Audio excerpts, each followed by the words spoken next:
global controls will have to be imposed, and a world governing body will be created to enforce them. Crises precipitate change.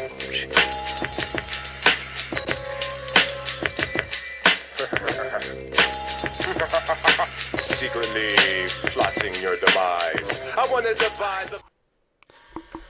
Hello everyone, this is Darko 2012 here at Global Government News, and I'm covering an article titled USA Gun Owners Buy 14 Million Guns Plus Guns in 2009, more than 21 of the world's standing armies combined. That is, what does it say, 14 billion plus rounds of ammo. You think that is why we have an ammo shortage? It says, Washington, D.C., data released by the FBI's National Instant Criminal Background Check System, NICS, for the year reported 14, million or billion, I'm sorry, 14 billion NICS checks for the year of 2009, a 10% increase in gun purchases from the 12 billion reported in 2008. So it says so far that is roughly 14 million plus guns bought last year. The total is probably more, as many NICS background checks cover the purchase of more than one gun at a time by individuals. To put it into perspective, that is more guns than the combined active armies of the top 21 countries in the world.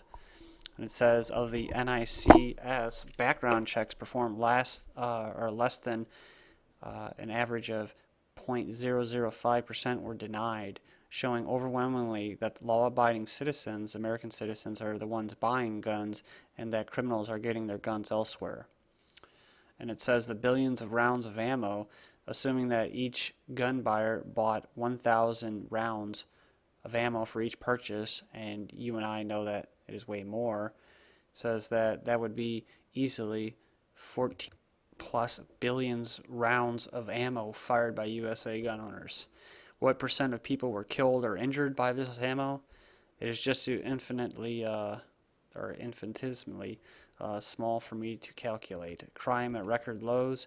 This record year in firearms background check shows that Americans are solidly in favor of exercising their civil rights to keep and bear arms and defend themselves and their property.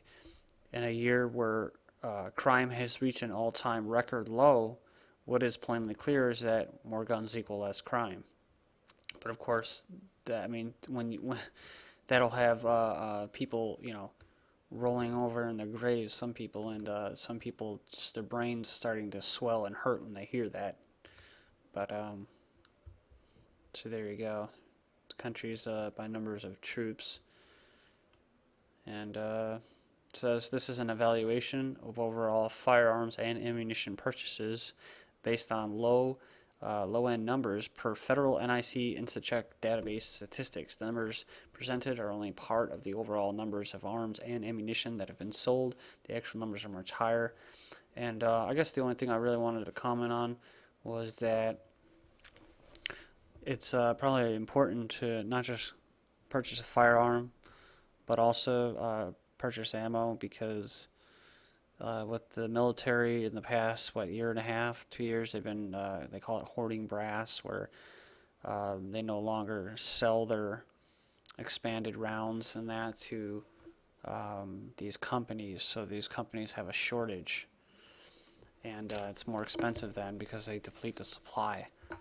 And, whatever, that's cool and everything, but it just goes to show you that the military is gearing up for something, and they have been for some time now. So, I mean, you can turn on the TV and then you can hear people that want to exercise their constitutional right by not conceal and carrying, but open carry, whatever, as being extremists. But because we're at that time now where hopefully it doesn't get to a physical revolution, because, man, a lot of people are going to get killed on both sides.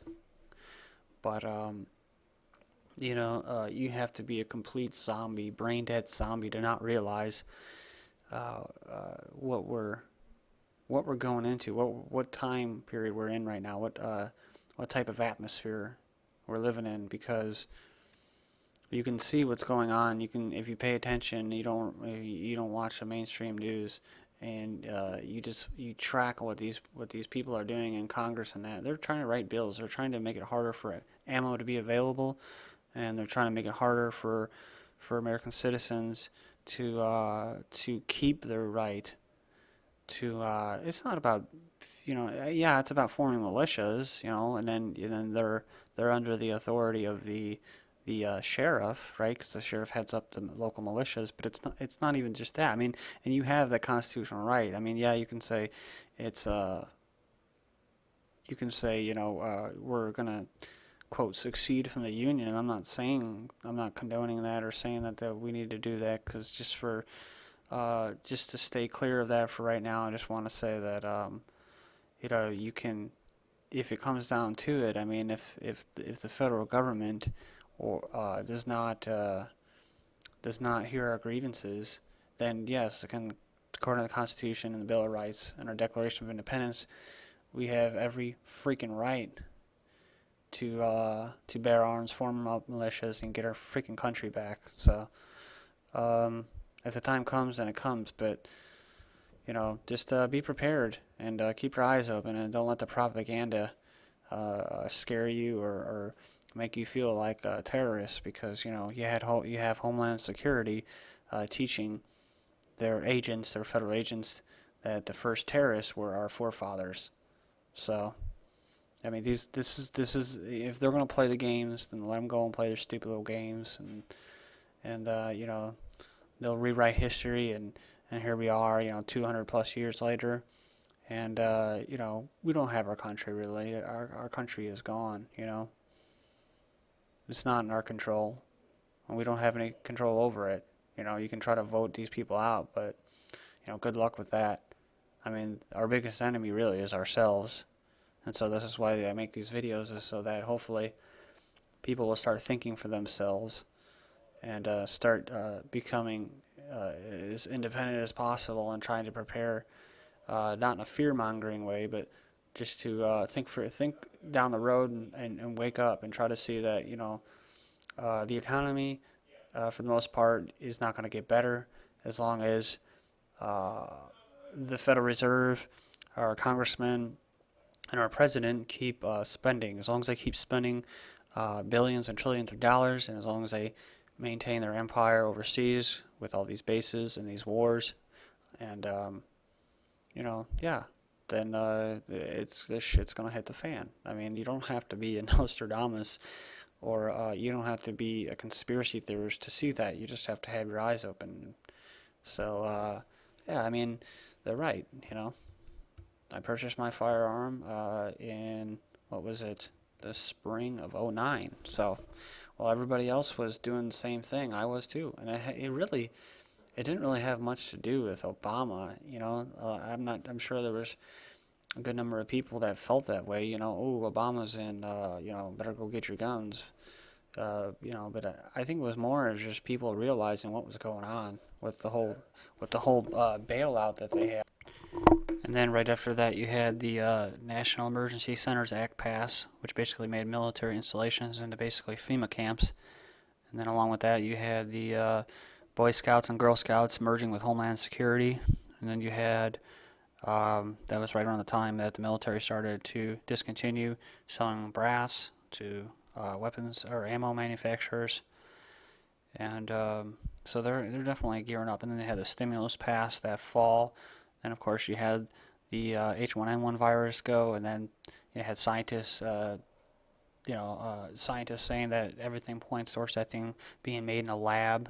So, yeah, I mean, the whole housing crisis itself was created by the banks, created that bubble, sustained it, and then popped it when they were ready. You had Goldman Sachs, who was selling investments and then turning around and then betting on those investments going down. So, betting on the housing market going down significantly, drastically. So, I think I said enough on that, and thank you for checking this out. Lock and load.